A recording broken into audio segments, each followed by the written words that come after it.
Halo, jumpa lagi dengan saya Arham Licin di Jurnal Telegraf. Hari ini kita akan membahas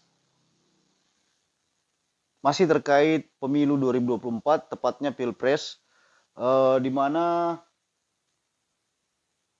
pertarungan tiga nama yang terus berkejaran di berbagai lembaga survei masih menjadi perbincangan hangat di Indonesia. Nah, kita akan berbicara tentang hasil survei terbaru dari salah satu lembaga survei, yakni Poltreking Indonesia, di mana hasil survei yang dirilis pada Jumat 28 April 2023, Poltreking menempatkan tiga partai besar akan masuk tiga besar dalam pemilu 2024 nanti, yakni Nasdem, Golkar, dan PKB akan bersaing masuk di tiga besar untuk mendampingi PDI Perjuangan dan Partai Gerindra tentunya. Nah, Poltreking merilis hasil survei elektabilitas partai politik. PDI Perjuangan masih tetap berada di puncak menempati urutan teratas dengan angka 23,3%. Nah, Poltreking juga menyebut Partai Gerindra masih menempati posisi runner-up dengan elektabilitas 16,3%. Nah, menurut Hanta Yuda, Direktur Eksekutif Poltreking Indonesia, bahwa tren PDIP dan Gerindra masih berada di atas karena ada beberapa faktor. Dan yang menarik dari hasil survei yang dilakukan oleh Poltreking adalah tiga partai politik itu terus bersaing memperebutkan posisi tiga besar, yakni Partai Nasdem di urutan ketiga di survei Poltreking terbaru masuk di urutan ketiga dengan 8,8%, bersaing ketat dengan Golkar yang selisih 0,1%, di mana Golkar berada di posisi 8,7% dan PKB berada di posisi berikutnya dengan 8,5%. Menurut Hanta Yuda, persaingan ketat memperebutkan posisi tiga besar ini menarik. Alasannya karena selisih 0,1% sampai 0,2% saja. Jadi menurutnya, tiga partai ini berpotensi masuk tiga besar, baik itu Nasdem, Golkar, maupun Partai Kebangkitan Bangsa. Sementara Partai Demokrat yang juga masih berpeluang masuk tiga besar, tapi elektabilitasnya dalam survei April 2023 cukup terpaut dengan di atasnya, yaitu pada angka 7,4%. Partai berikutnya yang menyusul Partai Demokrat adalah Partai Keadilan Sejahtera atau PKS dengan elektabilitas 5,4%. Kemudian disusul ke PAN, P3 dan PAN yang kini memiliki kursi di parlemen berada di bawah ambang batas parlemen 4%. P3 bahkan hanya memiliki elektabilitas 2,8% dan ini membuat P3 terancam masuk dalam parlemen.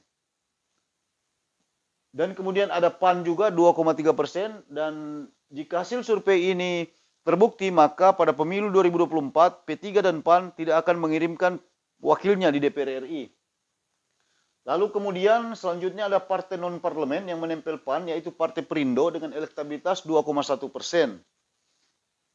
Partai-partai lainnya belum mencapai 1% dari hasil survei Poltreking Indonesia, yaitu PSI 0,6%, disusul Hanura 0,4%, PBB 0,3%, PKN 0,3%, Partai Buruh 0,3%, Partai Umat 0,2%, Gelora 0,1%, bahkan Partai Garuda masih berada di 0%.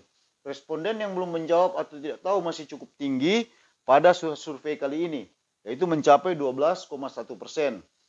Poltreking menggelar survei tatap muka pada periode Februari, Maret, dan April 2023 dengan jumlah responden sebanyak 1.220 responden diambil dengan metode multi-stage random sampling.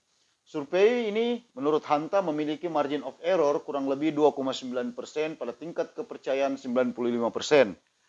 Nah, tentu hasil ini menarik untuk dikaji bersama seperti apa partai-partai politik bermanuver sehingga mereka bisa mencapai hasil maksimal di pemilu 2024 nanti yang kurang beberapa bulan lagi. Nah, peta politik nasional ini biasanya tidak berbanding lurus dengan yang terjadi di daerah-daerah, termasuk tentunya di Kota Bitung. Nah, di Kota Bitung sendiri, di pemilu 2019 lalu, posisi PDI Perjuangan berada di posisi pertama, sama persis dengan posisi mereka di secara nasional. Terus posisi kedua itu justru Partai Nasdem.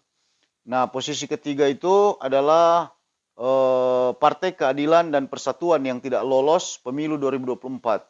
Terus posisi keempat diambil oleh Golkar, dan seterusnya ada Partai Demokrat, ada PAN, dan ada Perindo. Nah, untuk 2024 ini tentu kita belum melihat seperti apa peta yang ada di Kota Bitung. Namun dari hasil pengamatan di lapangan terlihat PDI Perjuangan masih berada di posisi teratas, tentu dengan beberapa faktor yang mereka unggul, yaitu mereka adalah pemenang pemilu 2019, kemudian mereka adalah pemenang pilkada 2020. Nah, oleh karena itu yang berada di posisi kedua yang akan menjadi perebutan tentunya Partai Nasdem yang kemarin berada di posisi kedua di Kota Bitung dengan 7 kursi di DPRD, itu tentu berusaha maksimal mempertahankan kursi itu. Seperti beberapa waktu yang lalu, Sekretaris Partai Nasdem Haji Ramlan Ifran menegaskan bahwa partainya siap mempertahankan posisi kedua atau runner up di pemilu 2024 nanti. Terus di posisi ketiga juga itu masih belum ada partai politik yang terlihat unggul, tetapi dari sejumlah pengamatan juga di lapangan partai-partai seperti Gerindra, Partai Demokrat, dan Partai Amanat Nasional itu terus berusaha melakukan berbagai upaya untuk menaikkan elektabilitas partai mereka di Kota Bitung.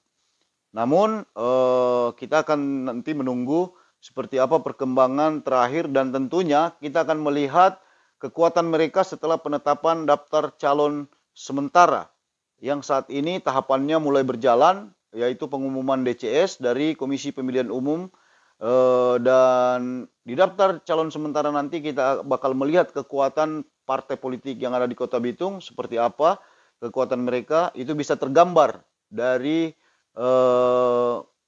susunan daftar calon yang akan mereka usung. Nah, ada informasi terbaru di mana PDI Perjuangan justru kewalahan menentukan nama-nama 30 nama yang akan dimajukan di 4 dapil karena mereka kelebihan stok kader yang ingin maju pemilihan legislatif. Nah, tentu ini sebuah gambaran terbalik bagi banyak partai lain yang justru kewalahan atau kesulitan mencari caleg untuk memenuhi kuota kursi di setiap dapilnya.